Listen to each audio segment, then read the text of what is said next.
Who's taking it away? Oh, I guess I'm taking it away. Oh yeah. Oh, Jake, he says good. Jake, yeah, not me. Yeah, good. Jake. Welcome everybody. Happy Friday to all the people out there who celebrate Fridays. I know there's a lot of religious differences amongst us. Some of us don't follow the Greco-Roman calendar. And to those of you, Shabbat Shalom. Now, let me, right? I mean, that's the only other calendar. It might be me. I mean, I don't know. Is anyone else? It's all good. It's all good. I had a talk with Peter last week, and it was for a podcast, and he was like, I gotta tell you about this stuff. And he sent me like 5 emails ahead of time. I was like, he's like, the deck is new. We got new things. And I was like, oh man. He's like, you have to read this. And I was like, oh, I'm gonna do it. And I tried to get it. And then we talked for like 2.5 hours, and he explained this new kind of approach, and new, just seriously like a mindset shift to marketing and the whole like economy, like the ecosystem. So he's put together a ton of really interesting experiences and insights, and he has an amazing take on ecosystem centered marketing strategies. And I wanted him to just share it with us. And I just want y'all to like just follow along. And Peter, we don't have 2 hours. So, you know, he's found a way. But seriously, it was the most compelling and really an amazing shift towards data privacy, towards consumer empowerment. And people can still make money during the whole thing. So it's like we don't have to like unplug everything and move into a barn. And we don't have to let the bigs hold on to it. We can kind of shift the way things are right now. And so Peter, give us a brief introduction to yourself. He used to fly planes, and now he's just like flying us into the future. Give us a brief rundown on you. Okay, so because we've only got an hour, so I'm really going to condense this right down. So I'm a serial software entrepreneur. I'm self-taught. I have no qualifications. I started off as an airline pilot in the UK, and then I ended up flying for American in the US. So I was based in Nashville, Tennessee, and I flew the commuter airlines. But once I'd achieved as far as I needed to go, it didn't interest me anymore. So I'm one of these people who I like to solve complex problems. And then once the problem's been solved, then I lose interest. And so I got started in technology in 1990. And then I was there, obviously, when the web really started kicking off, 93, 94, 96, and onwards. And so I just uploaded my deck, and this is interesting. It's only 4 slides, and I had actually 2 more in it this morning, but I presented it, and I lost them by the 3rd slide. So there are concepts in here that when I start, they just simply vapor lock people. And it's not your fault. It's just that you haven't heard about these things before, because the last time anybody ever talked about the web was really 1996. And that was the time it was finalized. The spec was finalized. And 96 was when Netscape invented secure socket layer, which gave rise to HTTPS. And pretty much since then, nothing has changed. So we're still stuck with those same protocols. So I kicked off back in the day, and we made the web faster with some technology called mod gzip, which if you run an Apache web server, pretty much everyone is using it today. And then got into security, and we said, well, we want to make the web more secure. And so this company, you can look them up, secure64.com. They have DNS security, and they're all over the world. So, but then it got really interesting, and I'm not going to go into a deep dive on how we modified the protocol, because you really will glaze over. But we patented the web. So usually that's enough, and that's a whole discussion unto itself. So we took a look at the protocol that runs the web that was invented by Sir Tim Berners-Lee, and we said, I think we can do something a little bit smarter with it. So we did it. And then my partner at the time said, well, I said we should patent it. He said nobody can patent the web. It's public domain. It's been like that for years. And I disagreed with him, so I wrote the patents with the patent attorney, filed them. 3 arguments later, they were all approved. Wow. And part of it, as most of you have probably heard about the do not track standard. That was the privacy standard. So it's a little setting in your browser that you could turn on. Well, we patented that as part of augmenting the entire protocol. So there's lots of stuff that goes into that, which I'm not going to go into. So we sold the patents in 2012, or we sold them at the end of 2013. And then I was approached by an executive in healthcare, and I knew nothing about healthcare, but he had a problem, but he had a business problem. And he said, how do we build a new precision mobile care delivery strategy that engages each patient on an individual basis daily? So essentially what he was asking for was an application that was adapting itself in real time to each person's particular health condition. And currently there are 350,000 apps, healthcare related apps on the App Store. So essentially what he asked for was, Peter, can you collapse 350,000 apps into a single app that adapts in real time based on the context of the patient, what they're doing during the day, what their health status is, and all the rest of it. And so it took, and then by the way, we had to make it profitable too. We had to figure out a new revenue model. And this is where, from a marketing standpoint, and I'm not a marketing person, but for people who are, you're about to get, I think, a real treat. Because for the first time now, you can actually reach out and touch someone on an individual basis, which you haven't been able to do, I don't think, up until now. So we took the original idea that we came up with when we sold in 2012, 2013, and now I spent the last 10 years figuring out how to enable a new strategic market innovation. And you will note from the point here, I make a really critical point, is it's a strategic market innovation. It is not a technical innovation. You have to think market. And because that to me is what drives everything, I just want to be the layer underneath that enables this new market innovation. So what is the new market innovation? The ecosystem economy. So it positions your business. It can position any business in the world to manage the flow of value from unlimited interconnected markets, ecosystems in real time, all while respecting each customer's data sharing choices. So you've heard of Elon Musk, and you know what he wants to build is the everything app. Essentially what he wants to do is to funnel the entire web through X.com, selling products, content, and services to each of his 400 million X users. So he's solved 2 of the problems. He's got a social network and he's got a payment rail. He can't solve the 3rd problem because he can't figure out how to flow the internet through X.com while sitting on top of Apple's platform. So Apple are the gatekeepers, Android's the gatekeepers, and they only allow their apps that run on iOS, but they do allow one other platform which they haven't ever turned off or stopped, and that's the web. So every mobile phone has a web browser. Well, what we did was to get inside the protocol and update the protocol from inside itself. So this is what it is, and now this, I could spend an hour just talking about this.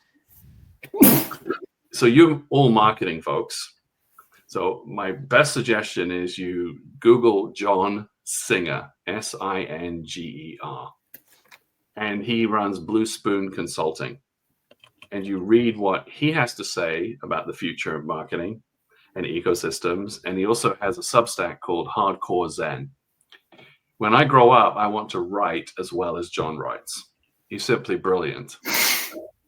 But what he never does is he never tells you how to enable this new innovation. And therein lies the problem with all of this, is this innovation. So the way I've laid it out for you is the value proposition runs around the outside. You can now reimagine customer engagement.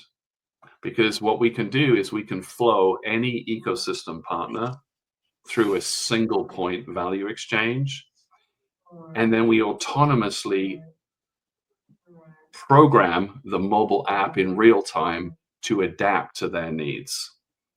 So right now you might have to spend, I don't know, a couple of months or more building a mobile app. Now this technology enables you to build it in real time. Anyone could do it. So obviously this is a bit of a threat to the App Store and what have you. We enable leverage in an organized and persistent way. And these are John's words that I modified so I wasn't plagiarizing them too badly. Unlimited market sets create powerful new leverage points by bypassing traditional control structures and feedback loops that maintain incumbent dominance. This enables market innovation and value creation beyond conventional business models. After 20 plus years now, it's Apple's world, it's Google's world, it's Amazon's world. We can't break into those ecosystems. What this technology does enables you to shift the balance of power away from them and into your environment. And your digital experience orchestration engine, and again, this wasn't even invented when we started, but there's a company called Consia.ai, CONSIA. You can look them up. And they have an orchestration engine. And this is the conductor. And I took one look at this and I said, wow, if I was building a business today, I would put a conductor on top of a web server. And then I would be looking for ecosystem partners that would complement what my customers are looking for. And then I would funnel them through this central value exchange. So one of the things that we did by modifying the protocol was we enabled each user on the planet to be in control of their data sharing settings. So for example, I could have my genome, my bank accounts, my mortgages, my everything. I could digitize it, and it rests inside a secure wallet inside this intellectual property. I have complete control over that. Nobody else can touch it but me. And as long as I trust the conductor, I'm willing to share my data. And I can add my own terms of service. The thing that frustrates me now is, before you can use the app, you have to agree to a vendor's terms of service, which I call terms of servitude, where it's zero sum, they win, we lose. And I say bullshit to that. Why can't you agree to my preferences, my terms of service? Well, how do you enable it? The current protocol, HTTP and HTML, doesn't support it. I wonder why. Well, now with this updated protocol, I can add my terms of service and I can send that to the conductor. Now, in your mind, start thinking Google, okay? Because Google is a conductor. The app that they use for the world is search. And what they're doing is they're playing the orchestra and the tune for all the advertisers over on the far right-hand side. And they control that flow of data, and you have no control. Well, imagine now you sit in the middle and you receive my data with my terms of service. You agree to those terms of service, and now it's an ask bid engine because you have vendors over here who want access to that data. The data is accurate, it's provenance-based, and it's consent-based, and it's timely. And the way we architected that every time the customer connects to you, that data gets refreshed. And that's really important, so there's no cold data out there, there's just hot data. The vendor agreed to the terms of service, and the transaction takes place. It could be a product, content, or a service. You could get big pharma involved. You can build in other ecosystems. Essentially, you can do anything you want. But the key is now you are managing the entire process in the middle. And to keep those customers engaged, you remit back to them a little bit of the value that you earned by using their data. Now, all of a sudden, that drives loyalty because I'm getting paid for the value of my data.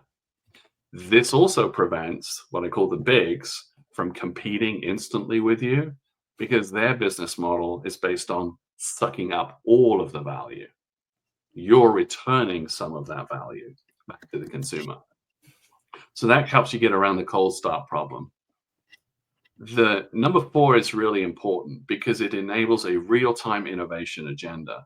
Because you're connecting different market sets together dynamically in new ways, you enable sophisticated computational approaches to solve complex problems that exceed the capabilities of any single market segment. Let me translate that. And this is pure Singer. And I think he's right, and I think he's brilliant.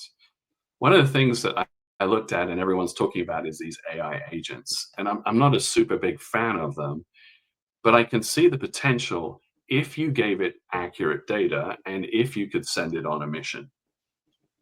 And if you could then connect it up to an ecosystem, and then its ecosystem partner could extend their brand through you onto the app.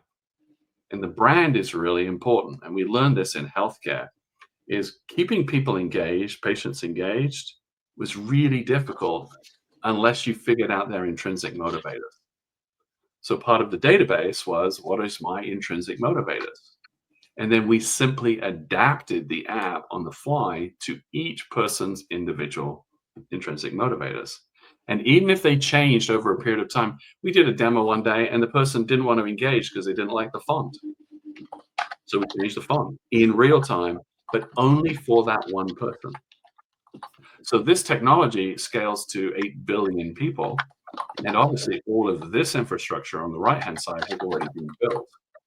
So all we're doing is enabling you to flow it all the way through using web standards. And then this is the 5th one. This is enable system entrepreneurship. What we wanted to do, or what I've learned over the last 10 years, is how do we decentralize, not into a new network, Web3, even though this does support Web3, but what we really want to do is decentralize the profits and the power away from the current bigs. And for that, you need to create a new holistic economic system. So this system mirrors Google, Apple's, Amazon's business model, but it flows everything through you, not through them.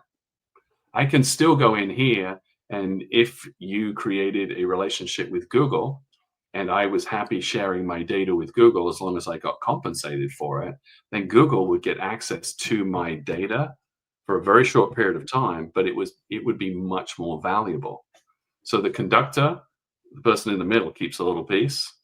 The advertiser obviously gets direct to the customer, and the customer gets a little piece too. Well, the more valuable the data sets that the customer is willing to share, the more value that you can create for them. And we did run some tests where you got into healthcare. You can almost create a universal basic income with this approach, because each person's data with consent has incredible value. And now all I'm aligning it with, which is this ecosystem over here, it's shared market value and alignment. And as long as I balance this out, they get paid, the person in the middle gets paid, and you get paid, it drives engagement. And what you're doing is this is a new economic network that your business controls. So any one of you on this call could start a business tomorrow, and you would have product market fit, specific market wedge. That's just software as a service. And then you would go out and you would start adding ecosystem partners. And the beauty of this is they've already built everything. All you're going to do is enable them to connect to your customer, because your customer's looking for those things, and you're going to take a piece of each transaction. This is Elon Musk's view of the world, and it copies the WeChat app, which is in China, that 1.2 billion Chinese engage with every day. The problem with WeChat is it requires 4 million mini apps, a marketplace of those apps, that the consumer has to kind of manually load, and they pick and choose. This is all autonomous, and it uses all web standards. And then the last slide is really about the value comparison. And these companies here, these two here, weren't even built when we started. They weren't even a thought. And I always ask the audience and the correct answer is no. How many of you have heard of the Arc browser? And No. most people, no. And then have you heard of the Island browser? No. I was blown away. These two browsers collectively got over $500 million in funding. Their market cap, the combined market cap, is over $5 billion. This one, Arc Browser, has no revenues and no business model, and the CEO is on YouTube bragging about that. And the Island browser is for the enterprise, and it's meant to be a more secure browser. But you needed nearly $500 million to build a more secure browser. And I go, and you have no market penetration. Now, our technology comes along, and you can access the ecosystem economy, which it's all over the web. McKinsey's written about it, and they reckon it's about a $70 trillion a year ecosystem by about 2032. You now get to have your own browser. For example, let's kind of blue sky it for a minute, and you say, how long would it take to kind of build this? Well, building the LAMP stack is easy because it's all free software. And then if you go to Chrome, if you want to do a Chrome browser, you can just go to Google, download the source code, and compile their browser. And I go, holy cow. So the total cost so far is $0. Now you get a license from us, and you modify the Chrome browser to support augmented HTTP HTML. All of a sudden, you've just got access to the ecosystem economy. Wait, can I do that now? Wait, Peter, can I do that now? If you got a license, you could do it tomorrow. Oh man, I got to go to the DMV. Keep going. Keep going. So now you go out for funding, and you know what it's like going out for funding right now. Everybody's doing AI. That's all it is. And it's like, there's no business model. I've got to sell a product, a content, or a service. I have got to engage a customer, and I've got to have sustainable, reliable growth. And I've got to have a differentiator. So I talked to a company this morning, and we focus over here in the States. I don't know where everyone is on this call, is Make America Healthy Again. And I go, okay, so let's just do that. So who wants to sit in the middle and make America healthy again? Who wants to put the ecosystem of all the vendors? And we got into ag, we got into food banks, food pantries, you name it. We got into the ecosystem. And then we kicked it up from people who are homeless and who need housing, because that became part of the ecosystem as well. And we just kept adding ecosystem vendors over here. And the person in the middle is just sitting there. He's going, well, this is growing like a weed. And I said, yes, because as soon as you start getting healthy food into people, well, then the healthcare needs changing. And then you're starting to bend the cost curve. But you're creating a new economic network doing all of that. And they were completely blown away. And I said, the cost of it all is, imagine you go for funding and the VC says, well, what's your competitive differentiator? Well, and how much are you asking for? Well, let's just say you ask for 10 million. It's a whole lot less than these guys, and there's no revenue and no ability to access this economy. So here's where the real money slide is. And this is what John Singer talks about, is enabling a new center of gravity for your business, which is created from these holistic networks. And that's it. Woo! Okay. I know there's questions out there. Peter, can we just open the floor? Is that okay? Sure. Absolutely. I have a question. Peter, I heard that if you download the McDonald's app and then somehow, some way you are going to McDonald's and you choke and die, and they will force you into arbitration because you have clicked on the terms of the app. and agreed to it just for the privilege of getting promos, coupons, discounts. And I feel like a lot of companies do that kind of stuff. Is what you're suggesting? It's called the flip. We're flipping the control from being in the companies that could do whatever they want in the fine print, and allowing the consumer to have more control. That's basically what I got. Right? Is that true? 100%. That's great. It's just everything is it's a zero sum. We all lose and they gain. Yes. The lawyers are in there, they're controlling it. And we just have to click to agree. And I go, it's fundamentally wrong. And I don't trust you. We have zero trust out there now. So what I want to do is I want to enable a trusted web. Augmented HTTP HTML enables any one of you on this call to create your own trusted web environment. You can now set the terms and conditions. You can balance it. So I like to ground things in like a practical example. So can you give me one? Say, give me a business. We are selling sneakers. Okay. So how would it work? The same way it works right now. But then you start saying to yourself, what are all the other things that go with sneakers? So you have a product market fit, and that's what you're doing is you're selling a sneaker. Mm-hmm. Okay, that's your market entry point. Mm-hmm. And then the VC says to you, he says, well, Moni, how are you going to add other lines of business? Because you've got to sell more than that to keep growing. Mm-hmm. And so, well, you look at, I got t-shirts, I got sweatshirts, I've got, all of the things that go around it. And guess what? Those people will have health conditions too. Maybe they'd be interested in some wellness, all of those other things. And as you start to learn more about each person in real time, and they trust you, they're sharing the data with you, you start looking for ecosystems that complement what they're looking for. Okay. Everyone that you bring in, they love you because they're getting access to your customers. But here's the clever part. And I did not figure this out because I'm not a marketing person. But a marketing person did figure it out. And they said, well, what if they give you their customers? And I said, well, if they give you their customers, then they're marked as their leads. So now, if that customer goes through your ecosystem but buys something from somebody else, you still get paid because it's affiliate marketing.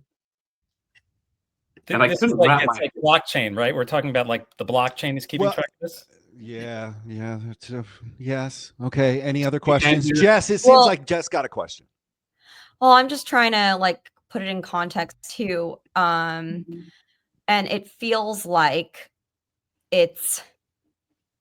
what Jay said about kind of turning it on its head. Estonia has a digital ID card. They kind of started this, you keep your own information and you plug it into the library or your health system. I feel like maybe I'm trying to pull parallels to make it make sense for me. And I like, there's definitely like this blockchain element that you're saying each person like gets a piece of the pie. I'm understanding it like that. The sneaker company would then access like this greater pool that our partners, like the partners are there. By entering the market, you just plug your sneaker brand into this greater ecosystem that exists. And I guess my question is, is this like a public, like who's at the bottom of this, right? Mm-hmm. And that's my first question. Like, I get that you applied for the patent and developed it, but and that everyone's going to split the profits, but who is like the landlord, I guess, of all of this data storage and information, right? That's one, I guess, question. And then how would lobbyists and Google and Amazon work to make this not feasible option, and so you lose, like, because this seems too altruistic and fair and capitalism going to capitalize, baby. So the answer to the first question is you control everything. So You My as business the model- user, or like the sneaker like the okay, so sneaker, you as com- the user. the sneaker company controls it. So it's, let me give you a simple example. So in 1996, and I was there, you could not put a credit card on the web. Okay, there was no way to check out, do a shopping cart, or buy anything. So along comes, and this has a parallel to your second question about the Sweet little bigs. PayPal. There you go. So now along comes Tamal El Gamal, is an Egyptian-born scientist who works at Netscape. In 95, he invented the first rev of secure socket layer, HTTPS, and they broke it in 10 minutes. Then he worked a little bit harder, and the next version broke in 3 hours.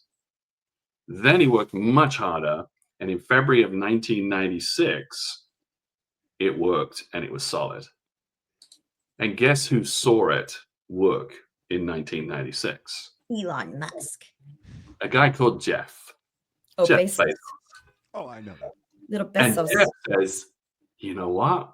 I'm selling books out of a warehouse. And remember, there's only 350,000 websites on the planet in 1996. And there's Jeff saying, if I could take a credit card, they wouldn't have to phone home, and I could do it live on the web. In 1990, in July of 96, remember, February to July, in July of 96, he took his first credit card order. And now old Jeff's a billionaire. But here's where we get into the layer and control of what you were talking about. This is fascinating. And I looked it all up, and it's all verifiable. Well, Netscape invented this, and they patented it. And Microsoft and the governing body of the internet freaked out. Why? Because it would mean Netscape would control e-commerce. And Microsoft had no recourse because these guys had the patents. So they sat down with Netscape and they said, you have to do for the greater good. You have to put this in the public domain. And this story has a complete parallel with what I went through. And so they talked them into putting the code in the public domain, but they didn't have to put the patents in the public domain. So as soon as the source code goes into the public domain, Microsoft says, thanks very much. And the next thing you know, their web server, IIS, supports e-commerce. The next thing you know is the Apache web server, which is the default for pretty much everything out there, free web server. Well, it supports SSL now too. So this is the next pillar in the actual, the World Wide Web is, neutral. It's not owned by one company. And then email is the same way. That technology is right. Like it's not agnostic to it's not proprietary to one, company. And so I guess, and the payment thing, and this is like the next pillar is what you're kind of saying. Right. And you are right on the right track, because now we invent augmented HTTP HTML. And guess who infringes those patents? Apple, Google, Microsoft, anyone with a browser that's supporting do not track, and also the W3C, the governing body. The parallel is SSL, which I just explained. So they tried to force me to put it in the public domain. Yeah. And I refused. I said, how do I make money? And they didn't care, but I did care. So now we've set up with, do not track is in like 5 billion browsers right now. So it's looking like a pretty good payday, but it never works out quite like that. And so what happens is the bigs called a company called RPX. You can look them up, RPX Corp. And RPX Corp buy up all the dangerous patents out there. So they made us an offer that we couldn't refuse. And 509 Inc. No, that's just RPX is the company that buys up the patents. 509 Inc. is the company, is the formal company. We do business as 3P Mobile, but so the main corporate structure is 509. Okay. So they bought the patents, and I was really upset because I didn't think they paid us enough. But I hadn't figured out the business model. And I had neither no have they. idea. Sorry? No, and neither are they. That's what I'm saying. Because there is no business model for privacy. There isn't, because we have no privacy. So what I did is I negotiated a license back, and I said, I want to use the intellectual property in our product, and we invented a browser, and we don't want to be sued by you guys or anybody else. And if we sub-license that to anybody on this call, we don't want them getting sued either. So they agreed to it. But the reason they agreed to it is because there was no business model for another browser. And remember, have you ever heard of the Arc browser? Or the Island browser? And they're making hand over fist. Wait. So, sorry, Jess. There's one other question from JD Pincus that's been in the chat for a while, and it's sort of related to the left side of the diagram that we just saw. How do you determine consumer intrinsic motivation? You were talking about intrinsic motivation. We sat down with the top doctor from Kaiser Permanente. So they're about 100 billion a year corporation. And I said, tell me the secrets. How do we do this? And she said, there are 4 things that you need. It must be, any application that you build must be dynamic, iterative, interactive, and support my intrinsic motivators. And I go, how the hell do we build this? Because all of our intrinsic motivators can change on a daily basis. So we had one patient, a fictional patient, and she was a recovering alcoholic. So her intrinsic motivators were changing every day. We had a guy who had depression. His intrinsic motivators were changing every day. So in the secure database, we built in custom fields. And so each person could go in to the app on a daily basis, and they could change their intrinsic motivators, and they could communicate that in real time. We did one where the individual he said, I want to lose weight for my daughter's wedding in 6 months' time. And you went, oh my God.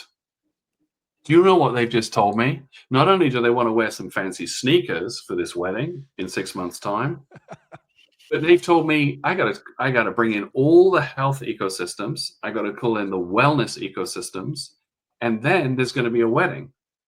And then we said, well, where's the wedding? It's in Amsterdam. Well, there's the travel ecosystem all of a sudden gets called in. And where are you going to stay when you get into Amsterdam?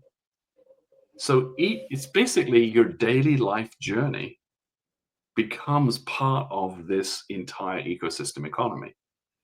But unlike no one would in their right mind feed this information to Google, but if you feed it to a trusted source, and the way you can always verify it is by being in control of that data yourself.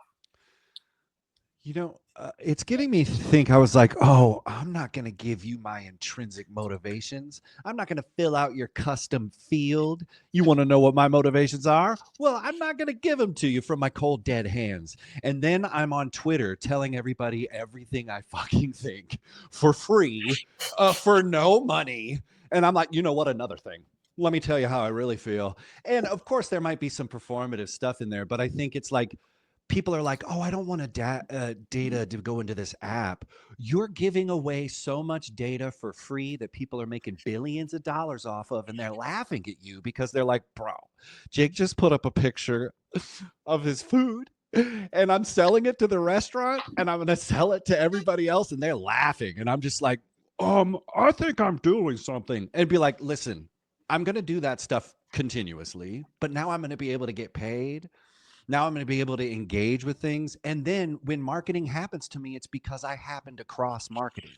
Not that it's being thrown at me. It's because it's following my life, and it's happening to me in an ecosystem where I can be touched, or maybe, no, I shouldn't say touched.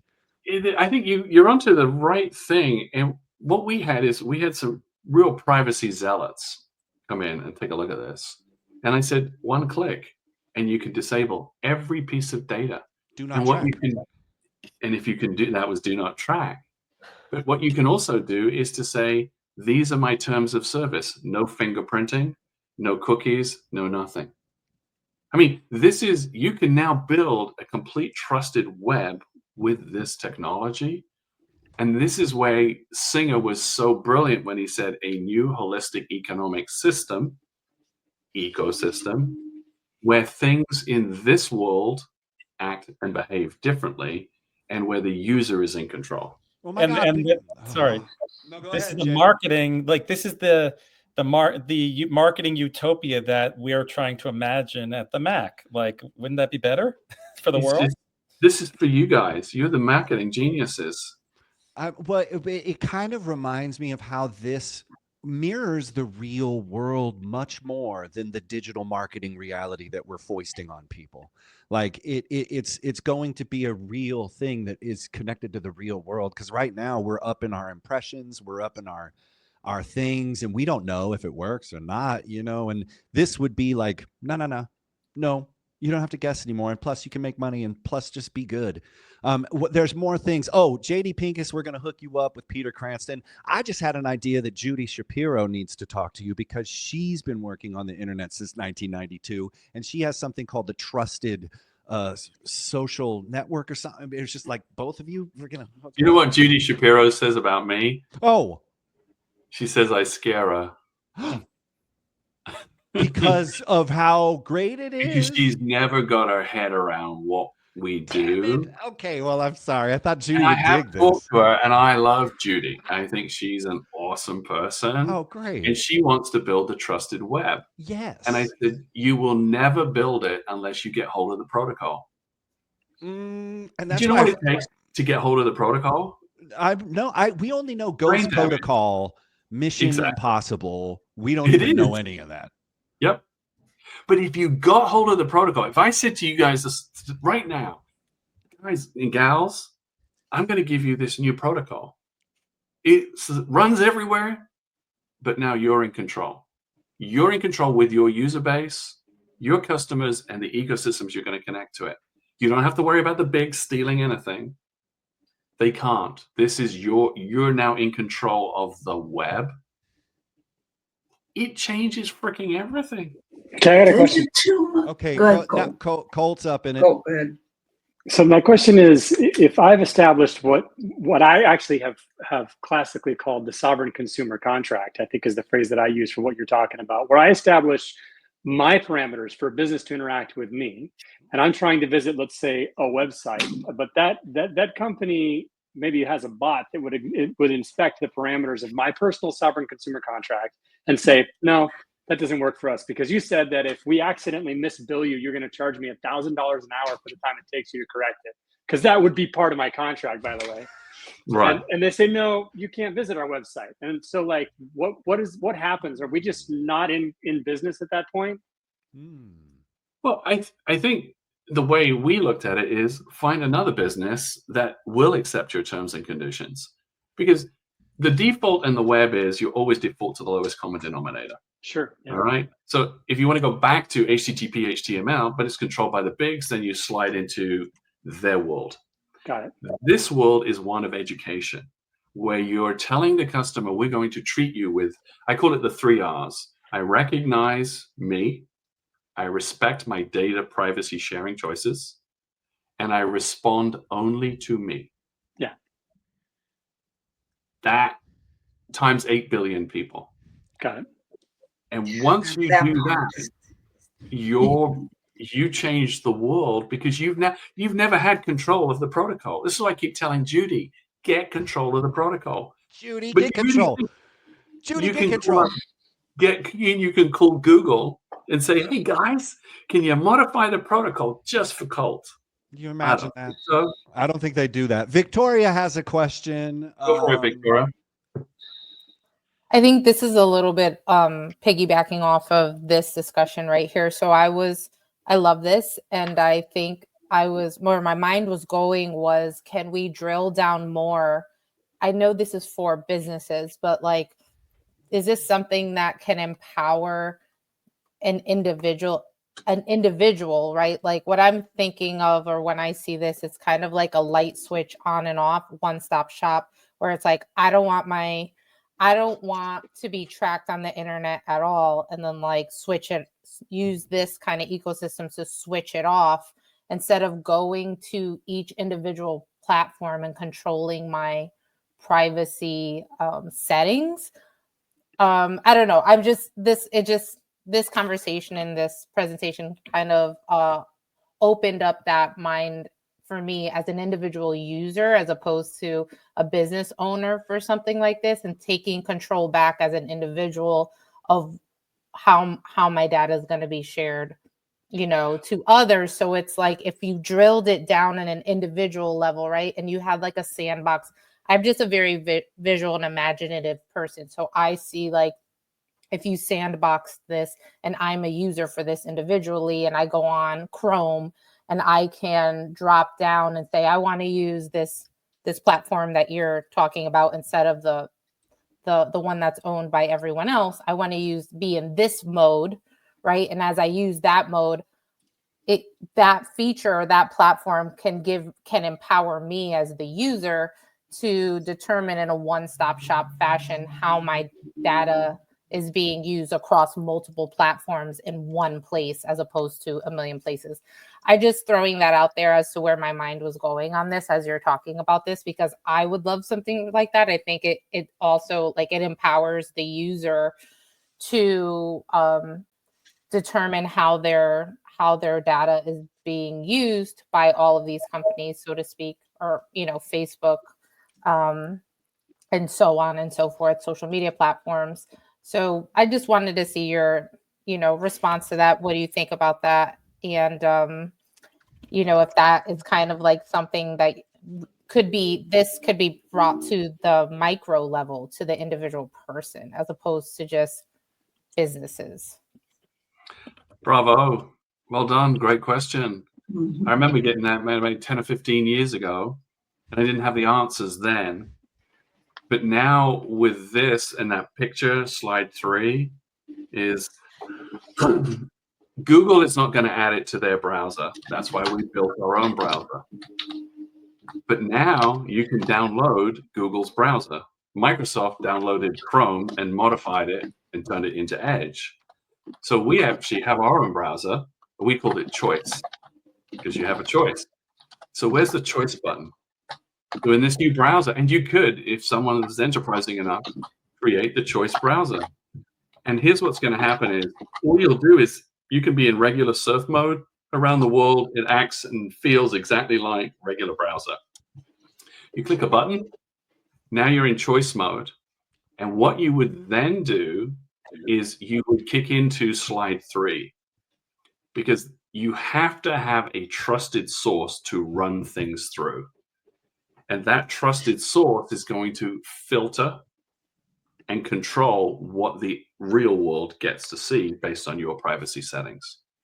The very last patent we did was something, so the big deal with cookies and all the other nonsense. We figured out a way to get rid of cookies. And so now there's no data that's getting transferred. It can only go to that middle person. We call them the infomediary. And as long as you trust the infomediary, then they're proxying the entire internet through them.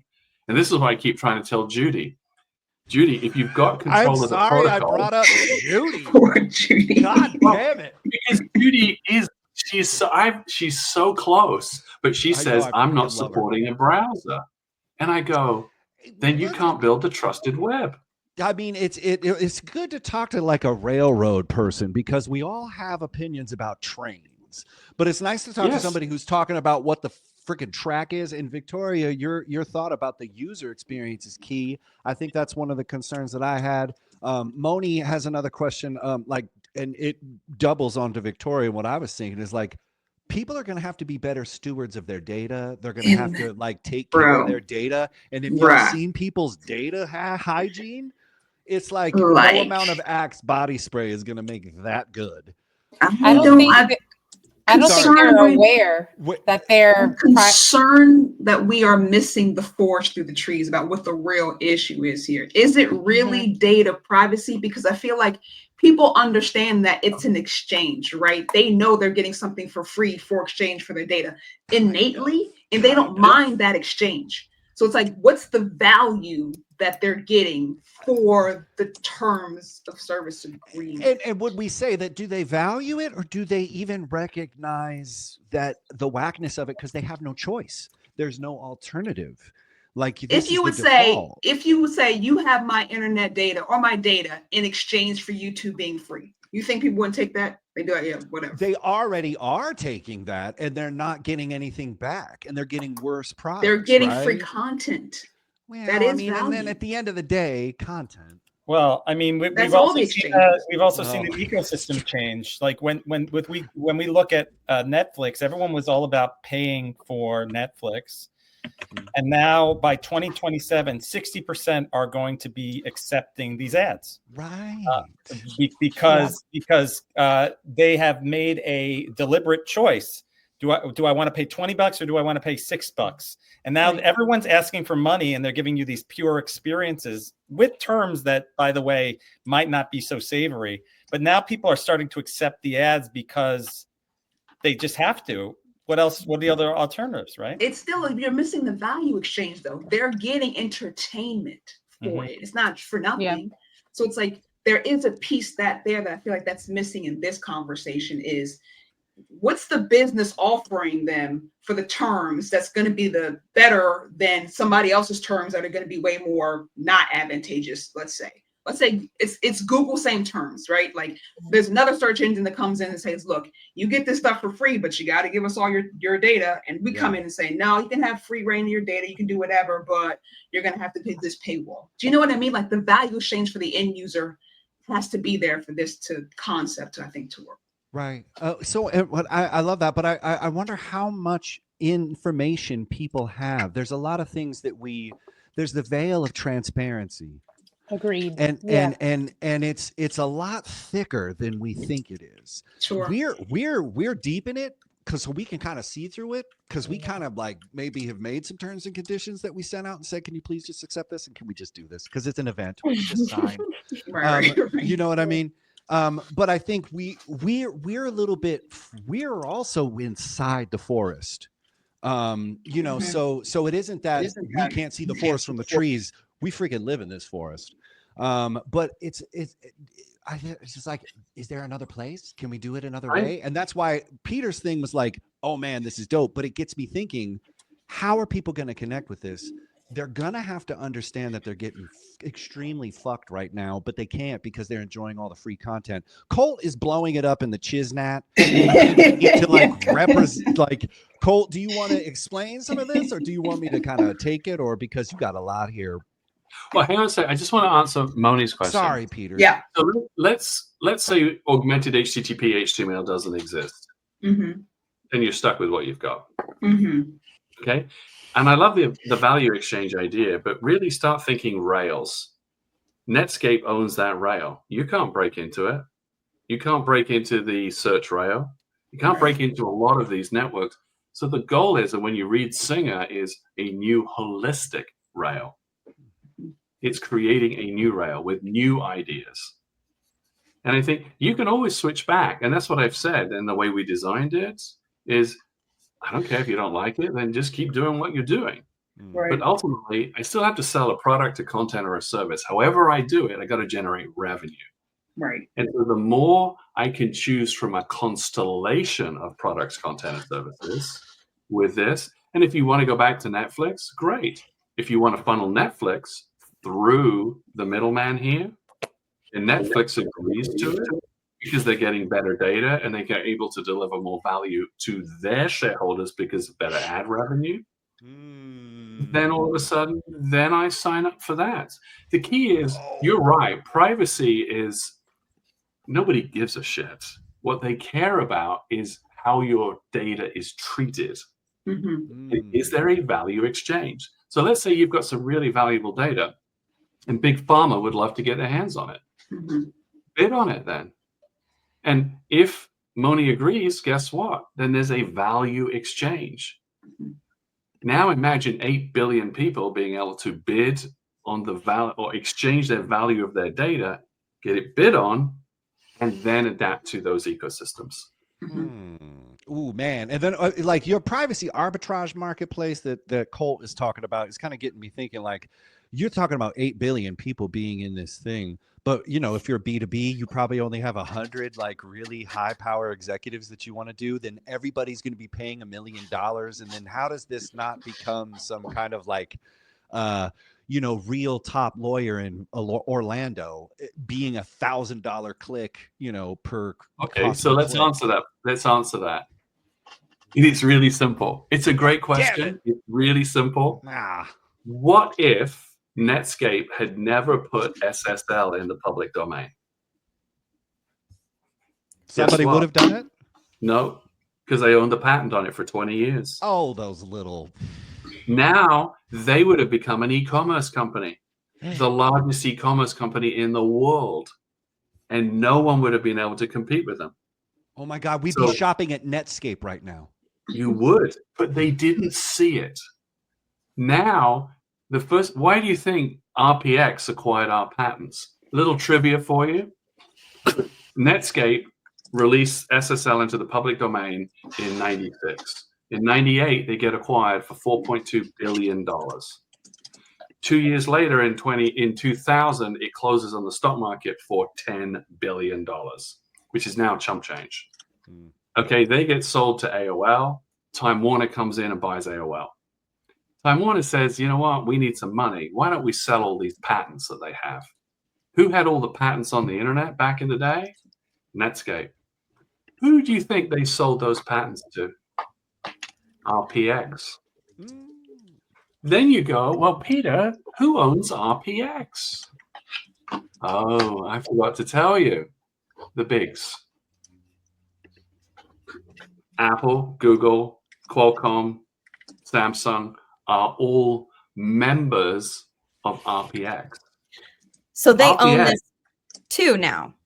They own the patents, but they sub-licensed it back to me because they couldn't figure out what the business model is. And they said, this guy's crazy. He lives in a basement. He talks with a funny accent. He doesn't have a frickin' clue about business. And we've got the biggest market with browser share in the world. It's a way, yeah, sure, it's a freebie. Go for it. And then I bumped into the healthcare guy. And then all of that spun out of it. But back to Jake's question is, if they had never put the patents in or the source code in the public domain, Netscape would have been the biggest e-commerce company in the world. Now, RPX, those patents don't count in the public domain until 2032. So there's a timeline, kids. We got to get going. Cole has some really dope questions, Peter. If you want to, he had to bounce. But there's just really great questions, and I don't want to take up anybody's time. But if we have one thought, y'all have one last little thing, because what do you think? Because Jess, you're locked and loaded. I just really think that this conversation, thank you, Jay, for bringing Peter. Peter, it's been such a pleasure I'm wrapping. I'm still figuring it out, but I feel like we could have interviewed you for 3 hours and then we could like cut it into something. Cause Peter, we're trying to figure out like how it's going to go and what the best way to package it for our marketing purposes. So I feel like this is like an example of something that should be long formed and then chopped up, right, and synthesized. But yes, I'm like a huge fan of you. I went from not knowing who you are to being a huge fan of you. So thank you so much for your time. Yeah, and I have so many more questions, but I'm not. Yeah. I realized I was asking a question, I was going to ask a follow up, and I just would have siloed myself for an hour if you could let me.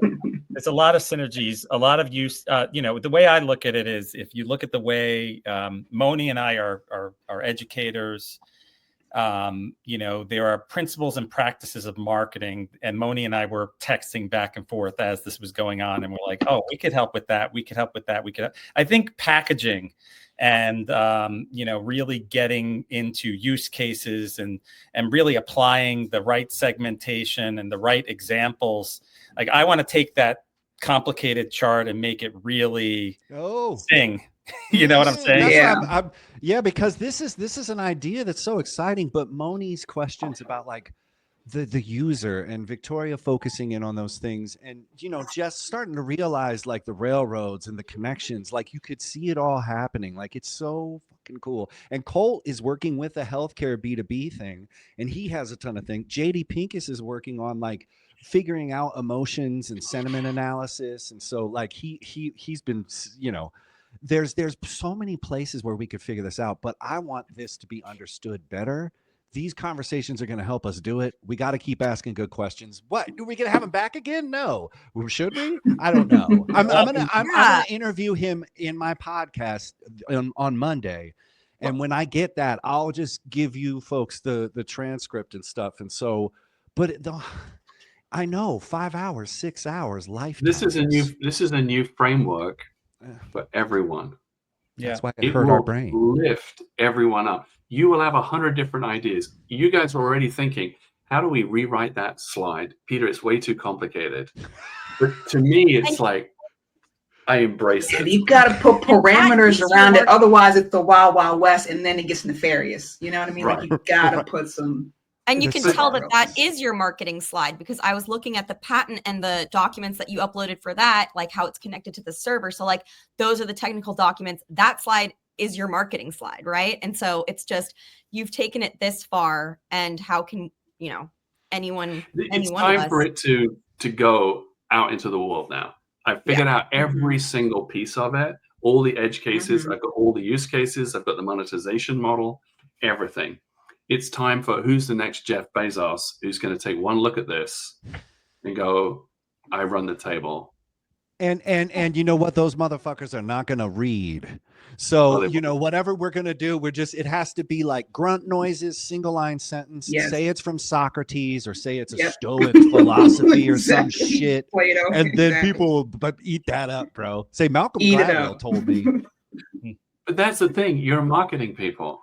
Oh, I'm not. No, but you're a gorgeous human who's interested in the marketplace and the ecosystems we live in. And that's where, like marketers, we ain't touching any of this. That's why I think it's such an amazing, refreshing conception of like, yo, shake yourselves out of it. So I mean, it's brilliant. So yes, we'll follow up with next steps, man. You know where I am. You've got my email address. And we know where you live. I'm happy to chat with any of you. It will take you time, but once you get into it, you won't be able to unsee it. I spent 2 hours with Jake, and he's having a head explosion. By the time you get to 2 hours, yep. Later, Moni. But it was like that scene in Lord of the Rings, like where they were like, "Here's the ring." I ran up and just grabbed the ring. Like everyone's like, "Who will do?" I was like, "Let's go," because man, it feels good. But also, I'm just as I was driving the other day, I was thinking, I was sitting at a stoplight. I was like, how the fuck is Peter going to change this giant machine? There's no fucking way that they're going to let it happen. Like, that just is what we're at. Like, I was just like, son, it's a great idea. I love it. Look at this fucking robot out here that's stomping on us, and they're like, all your data belongs to me. And basically, where there's a cyber attack in the White House. Anyway, doom, doom, doom, doom, doom. And you're like, man, we got to do this. And here, sorry, Jess. Oh, you got to go? Okay, then Peter, stay on the call. Stay on the call, and I'll just let it run. Can you? Okay, then I have one question for Peter. Yeah, keep going. See you guys. Thank you. Bye. Man. So does it have to start small? Like, can I get a transparent browser and start fucking with this thing? That's essentially what I was. That's why I was like, that's where I was like, bring it down to my level, like, so I could play in this sandbox. Yeah, let me see this thing. Right. So what we did is we built a mobile, an iOS and an Android version, a proof of concept. It is not a full-blown browser. When you get into that level of tech, it's some complicated shit. Okay. And so what I've said to people is, if you sign a developer's license, then we will send you the source code. So I send you the secrets to how we do it. And along with that, I send you the source code, and let's see if I can share my screen here. Let's see, it's with two monitors. I don't know. Well, we'll just see if it works. I want to, here it is. Share. Okay, so you should be able to see this now. No, I'm not seeing it. I'm sharing this I one think it's here. probably something that like JP Jay out. needs to help us Yeah. with, because he holds All the right. keys. Just like if we had your technology, anyone could access it. Anyone could share it. Right. Right? you've And we'd be done it. making money right now. The key point here is, so I send you a website where these two browsers can now talk to that website. So you get the source code, you get everything, you can bring it up in your basement, but you've got to be technical to do it. And here's what will happen is you'll bring it up and it will work. And then you'll go, well, what do I do with it? That's where the really big discussion comes in, is what's your product market fit, specific wedge, and then who are your partners you're going to build that constellation around to help funnel more traffic through your site. And you have to think differently, because you're now in control of something that the bigs aren't in control of. So And it's you not- wouldn't use like social media then? You wouldn't use we'd have to think outside of that, is what you're saying, like than a normal marketing campaign? You get to imagine you're there in 1996 and someone says you can sell something on the web. Remember, nobody's ever heard of the web or even the fact that you could build a shopping cart. Right. Well, no one has ever built a new holistic economic system in real time. But what if you could? Well, you can't, because you can't own the protocol. You can't do it. Well, now you can do it. And so then it's the only limit is your imagination. So the key I think, is understand the ecosystem economy and what Singer talks about, and then say, how would I apply this? And someone will build something very big with this because they can. Right. Anytime you get layers of the web, HTTP, HTTPS, they enable economies. Now, I was there when Google came along. There were a lot of very nervous VCs in the Valley. They put $20 million into that little startup. And remember, they were offered $1 million. They wanted to sell it for $1 million. Yeah. That's Yahoo's where I think we're hitting. That's where we're crashing out. That's exactly right. We're crashing out because we're not the Jeff Bezos in the group that's like, ooh, we can take this and take it to the next level. What I was thinking, and where this is going for me, and I think, Moni discussed, like, are people really do they care about their personal data? Well, the most marketing answer I could say to that is it depends, right? Because I'm in big pharma. I'm a big pharma marketer. And I will tell you right now, we talk about data all the time and having, targeting specifically depends on who you're targeting, right? Like in pharma, people don't want, their like HCPs, like physicians, right? We're targeting physicians. Well, if they are asking us to stop emailing them, right, they better come off our email list, because if they don't, they're going to be pissed that I have their data. So in that case, right, the back end of our internal industry's process of removing people who don't want to be on our list, well, those people care if their data is being shared. Oh, yeah. You know what I mean? So I think like, yes, we're talking about the Google and like the exchange in that way, but I'm thinking about it from like highly regulated industry way, that where the FDA is on my ass and I have, and I'm getting fined up the wazoo for certain things and privacy, and this is not, think of every highly regulated industry, and you got frustrated marketers like me on a daily, because now I'm even more so put in the box.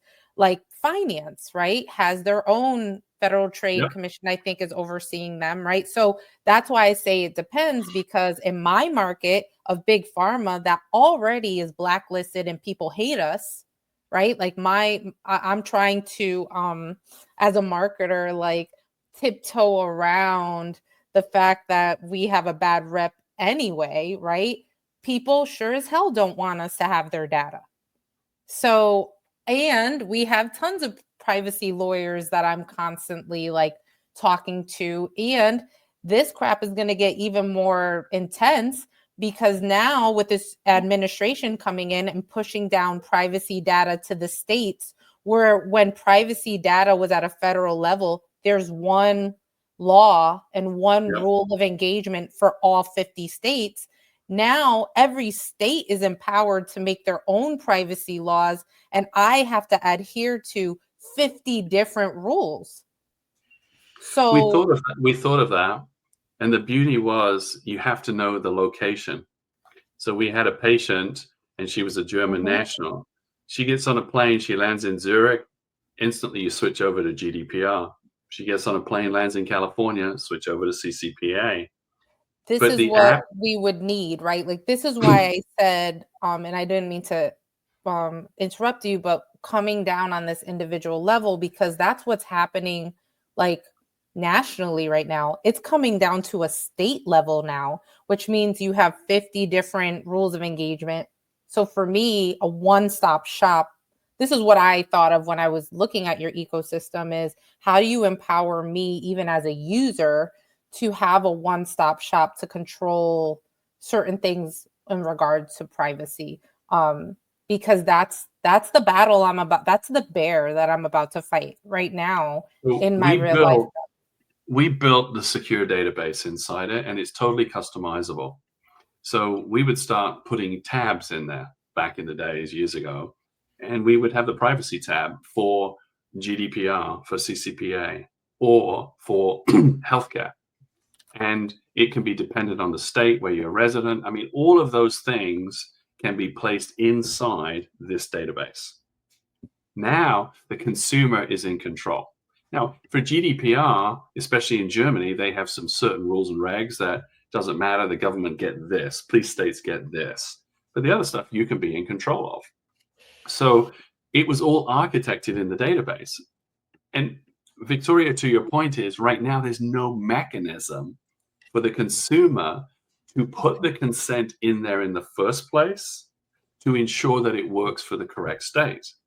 And I go, all you have to do is have a little radio button, and it says it spins, and it comes up, oh, Florida, and then you put the rule, right? You put the rule in there, and the rule will be for that. But now it's part of the protocol.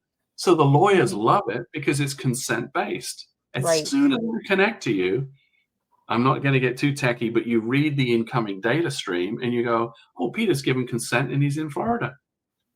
It solves so many problems, and every time I'm sure with AI, and the smarter you get with this, the location service can know that you're in Florida and automatically adjust without that manual button eventually, right? Like, exactly, it's going to get smarter and smarter, and I'm following you there. But those were kind of my thoughts with this, because this is the bear. Like I said, it's top of mind.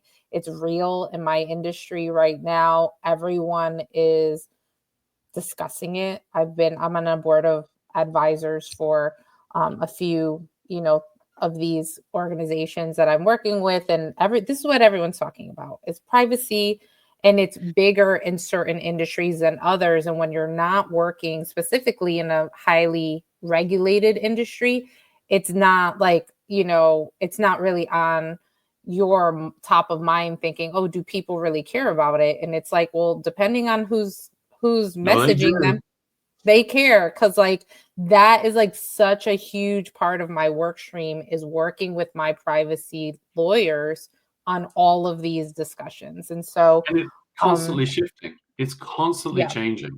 Yeah. And so why can't the app adapt to these changes for the consumer? So think of this as a scaffold. Right. And you get to erect the scaffold any way you want, because you're in control. So Bezos got control of SSL. Well, then he architected his stack, his business, on an enabling piece of technology. Once you get augmented HTTP, HTML, you can build an entire new framework that is just pharma. And Yeah. then guess what? You could feed all of That the is other. pharma compliant. That would be like, oh my gosh. But then That would make all of our lives, like the whole place, everyone would be like loving that, because it's just a click of the button, as opposed, the hours I have spent in legal meetings burning the midnight oil on this. Like, this is where this starts making sense, right? Because it's like, I get my time back. We're compliant. It's a one-stop shop. So that's kind of where my mind was on this, and thank you for having the time, or taking the time for me to share this. And I think the next thing of course, the first thing I'm thinking of is you do it for one farmer, you feed the other farmers as ecosystem partners through you. Exactly. Why not? Because you want to be the person who owns the data. Go ahead. Sorry. No, I'm sorry. Ahead, well, I just wanted to, so then that would help establish, I guess, best practices, right, across industry and policy, right? Like, you guys leading, almost working hand in hand with policy as you're developing like these protocols or whatever that are like patient driven. And, so I feel like, it's another added benefit. It becomes industry standard. It becomes industry standard, best in class. And then I think what he just said answered I think you were the first person. What was your name, by the way? I see it. Is it Jake? I'm so sorry. My name's Jessica Smiley. I just, usually it's just four of us. I've never met. Peter, Victoria and I had never met. I'm one of Jay's former students, and he was my mentor for a really long time. And, but one thing that you had said initially was like, who's on the bottom, like who's on first. I think essentially you're saying like, who does this empower? But it's like whoever starts and puts this into play first in whatever industry is going to be the first foundational person that owns everything and has that. You just hit a home run. Information. Yeah. Like that's the person who owns it, because that's what we teach anyway, right? We're saying don't go on Facebook, because Facebook owns all the data. Make your own app and get people to your own app, so then you can start owning data, right? Whereas what this platform or this ecosystem that Peter's creating, whoever is first to the table to use it and to deploy in that industry and get that approval, they're going to be the first person to own the whole thing.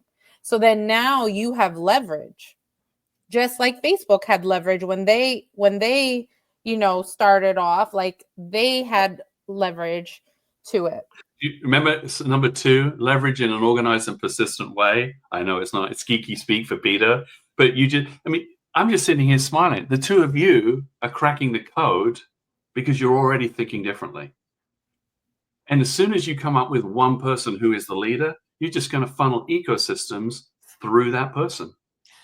But how do you make sure that is like, the way I say this is like, how do you make sure that person is like a benevolent wizard, right? Like, how do you make sure that the person on the bottom is open and will like treat that data or like that their responsibility wisely? Like, how do you make sure? You know what I mean? Like in any new platform, you want to get there first and like create the username, whoever has the username New York City and Instagram, like they were able to sell that or use it to create a platform. It's like, how do you make sure that, and not that was an evil way to use it, but just. It's a good question, right? I think we need to be having more of these questions as we innovate. Oh yeah. But that's why I've spent 10 years thinking about these edge cases. So it's 3 words: trust, but verify. And the other way that we've architected this is when not only you control the data, but the data appears on the wire. It appears as part of the protocol. When you uncheck it, it just disappears. Now, where you see in that diagram that I posted, it was just below the wallet. And if you look just below the wallet, there's blockchain. Okay? Yeah. So I can't share the screen. Like showing ownership. Right. And like checking sources. Here's what is really cool. If you get into the blockchain thing, all right, and it's read, write, own, what you can do is you can notarize your data. So your data now gets coded as an asset. Okay? Assets have value. But Reminds me of, what is this called? Not Bitcoin, but the one that's an image. It reminds me of, what is that called? Yeah, they had a moment. And now NFT. they're gone. Exactly. Right. NFT. It reminds me of like an NFT, a item, a tangible thing that has like value now. Right. But here's the thing. What you want is provenance. It has to be provably you. So here's what you do. You create the digital asset, you notarize it, now it's got provenance. Okay. Now here's where I fell off my chair when I learned this. There's a body of law already in existence, and it's called a shoes in possession. Okay, it's like shoes, your shoes on your feet. It's a French term, but it's a body of law, and it means is that asset is owned by you. You have it in your possession. It could be the title to your house, or it could be the title to the car. Right. Now, there's another body of law that goes along with it called a shoes in action. Okay, so you take the NFT, it's now minted, it's now notarized, And verified. And verified. And at the top of it, guess what it has is your terms of service. So now it goes to the conductor. Now we get to Jess's question. Well, how do you know he's going to treat it properly? Because guess what? In the terms of service, each time my data is used, the request is written back to my blockchain. Now, all of a sudden, I've got accountability about how my data. Right. So when something goes wrong, you are on the bill. That's it. Because I know you used it. And if that data gets out, and it's very sensitive data, the only way you could have got it was to accept it, and that wrote it back to the blockchain. Like I keep going back to Facebook. It's like Facebook terms and conditions. Like I got hacked. My Facebook got hacked. My business page got hacked. And what the hacker did was they put up really bad imagery, right? And they shut my page down immediately, right? So it didn't match the terms and conditions, whatever they put up, and it shut me down. And so that kind of reminds me of the same thing. Like I lost my page in a day because this hacker went in and did all this stuff and then, made me now non-compliant, right? Wasn't me, but they made me non-compliant and now I'm shut down and I lost access to my page. But think about it when you do it this route, it's always you. The biggest problem with the internet is it had no identity layer. Okay? Because that would be a violation of your privacy. So how do you include privacy, but you wrap a body of law around it? So what you're saying, this can't be hacked. Like in this ecosystem, it can't be hacked. Someone can't pretend to be you like a scammer. Not if you tie it all the way back through to the blockchain, because it's me. There can only be one me. And as long as I have provenance, then guess what? Then it's me. It can't be someone masquerading as me. So we thought all the way through, but the thing is, and you're in Big Pharma, and so imagine if Big Pharma gets this. Well, you're direct to customer, DTC instantly. Doesn't matter. You're adapting it for every state. You've got all the privacy regs. You're engaging the customer. So much here from what you were saying. The fact that you can, the issue with pharma is that we cannot be agile, and so this allows you to be agile because you can change things in real time that are compliant in real time that don't need 5,000 approvals. Yes. Yep. I wrote an SOP for a pharmaceutical company for public dissemination, and I'm sure you were losing your mind because you're like, how in the world? I'm telling you. Yes, this is the answer. And I have to jump too. I do too, unfortunately, I could do this forever. But same. I would love to somehow get this type of forum again with you because it's just, I feel I feel happy Good. that I was able to Yeah. do this. Yeah. Thanks, Same. Jake. And Me too. Victoria, Me it was too. so nice to meet you. It was so I nice put my meeting you, email in Jess. there so we can connect online. And Peter, Yeah, perfect. I'm gonna link in with you too. It was Yeah, really a pleasure. I'll just put my email in here. So Perfect. I've thought this through, and the whole idea is you will take it to a different level. This Cool. is a framework. It's a scaffolding. It's a body. You're going to put clothes on it. You're going to pack it up, send it out into the world. But it'll Love be to pack Victoria's context. idea. It'll be Thank Jess's you. idea. Bye. Yeah. Thanks. Bye. Have a good one. Bye. Yep. Bye. Okay, so I think Jay's left. That leaves me, and I think Jake, you're still on, but with no video. Is that right?